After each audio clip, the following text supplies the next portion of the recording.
नमस्कार मित्र हो, आपल्या सर्वांचं परत एकदा सुदर्शन पाटील टाकळी या युट्यूब चॅनलवरती परत एकदा स्वागत आहे। मित्र हो, 21 मार्चच्या रात्री ईडीने दिल्लीचे मुख्यमंत्री अरविंद केजरीवाल यांना मद्य धोरण घोटाळ्याच्या आरोपाखाली अटक केली। या अगोदरच आम आदमी पक्षाचे माजी आरोग्य मंत्री सत्येंद्र जैन तसेच माजी उपमुख्यमंत्री मनीष सिसोदिया हे देखील अटकेत आहेत। याच प्रकरणामध्ये आम आदमी पार्टीचे आणखीन एक नेते म्हणजे संजय सिंह हे तब्बल 6 महिन्यानंतर 3 मार्च रोजी जामिनावर सुटून आलेले आहेत। आम आदमी पार्टीच्या वतीने असे सांगण्यात आले आहे की लोकसभा निवडणुकीपूर्वी बीजेपीचे हे सुडाचे राजकारण आहे।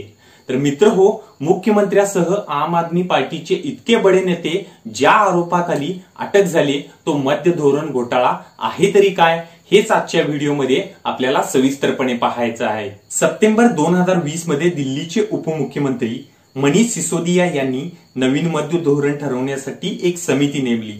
या समितीच्या शिफारसीनुसार मंत्रिमंडळ बैठक झाली व त्यानंतर दिल्लीमध्ये नवीन मद्य धोरणाला मंजुरी मिळाली। पण त्यानंतर नायब राज्यपालांच्या काही आक्षेपावर पुनर्विचार करून दिल्लीमध्ये परत एकदा 17 नोव्हेंबर 2021 रोजी नवीन अबकारी धोरण व त्या अंतर्गतच नवीन मद्य धोरण लागू झालं। आता आपण दिल्लीमध्ये सरकारला खरोखरच नवीन मद्य धोरणाची गरज होती काय हे थोडं सविस्तरपणे पाहूया। दिल्लीमध्ये अगोदरच्या काळामध्ये 60% दारूची दुकाने ही सरकारी नियंत्रणाखाली होती आणि 40% दुकाने ही खासगी दारू माफियांच्याकडे होती। म्हणूनच 2020 मध्ये दिल्ली सरकारने दारू माफियांच्यावर कारवाई करण्याच्या उद्देशाने हा कायदा असल्याचे सांगत या क्षेत्रावरील म्हणजे दारूच्या क्षेत्रावरील आपले सरकारी नियंत्रणाचे हात संपूर्ण झटकून दिले आणि त्या उद्देशाने हा नवीन कायदा त्यांनी लागू देखील केला। 17 नोव्हेंबर 2021 ला लागू झालेल्या या नवीन धोरणानुसार दिल्लीमध्ये 849 दारूची दुकाने उघडली जाणार होती। वेगवेगळ्या ठिकाणी दारू विक्रीसाठी वेगवेगळ्या किमतीत परवाना देण्याचे नियोजन होते। उदाहरणार्थ द्यायचं झालं तर L1 या होलसेल दारू विक्रीसाठीच्या लायसन करता 5 कोटी परमिट फी होती। नवीन मद्य धोरणाचा ज्यावेळी प्रस्ताव आला त्यावेळी विरोधी पक्षांनी सडकून टीका करायला सुरुवात केली।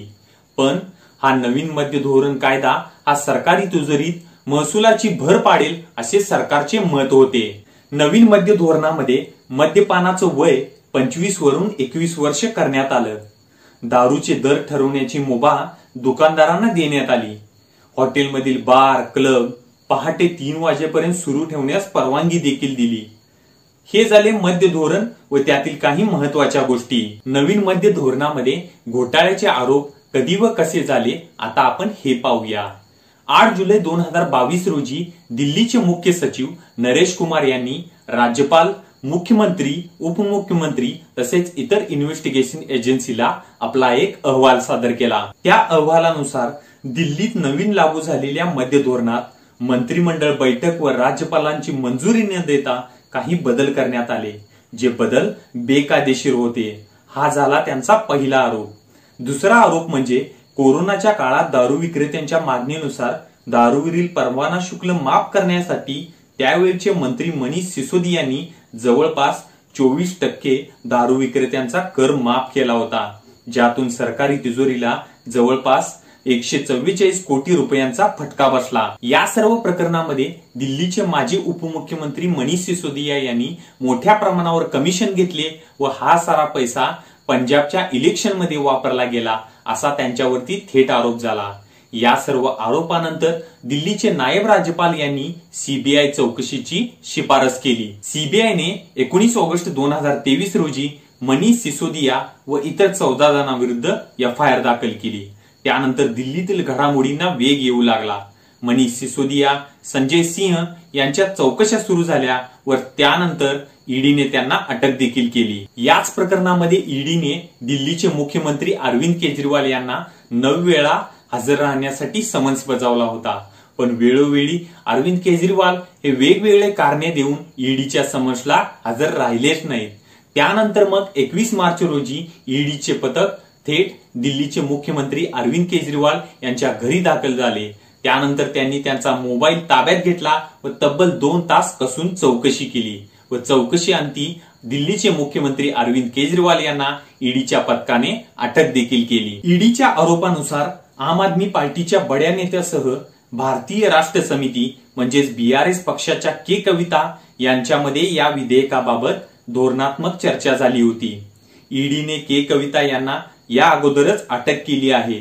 ईडीच्या म्हणण्यानुसार आम आदमी पार्टीला दारू माफियांकडून 338 कोटी रुपये मिळालेले आहेत आणि या सर्व प्रकरणामध्ये अरविंद केजरीवाल हेच मास्टर माइंड आहेत असे ईडीने आपल्या आरोपपत्रामध्ये सांगितलं आहे। सध्या देशामध्ये लोकसभा निवडणुकीचे बिगुल वाजले आहे। विरोधकांची एकजूट कमकुवत करण्यासाठी बीजेपीचे हे एक राजकीय षडयंत्र आहे असा आरोप विरोधकांकडून बीजेपीवर होत आहे। तर ईडी व सीबीआय ह्या एक स्वायत्त संस्था आहेत आणि त्यांच्याकडून जी कारवाई झालेली आहे ती बरोबर आहे असे बीजेपी ठासून सांगत आहे।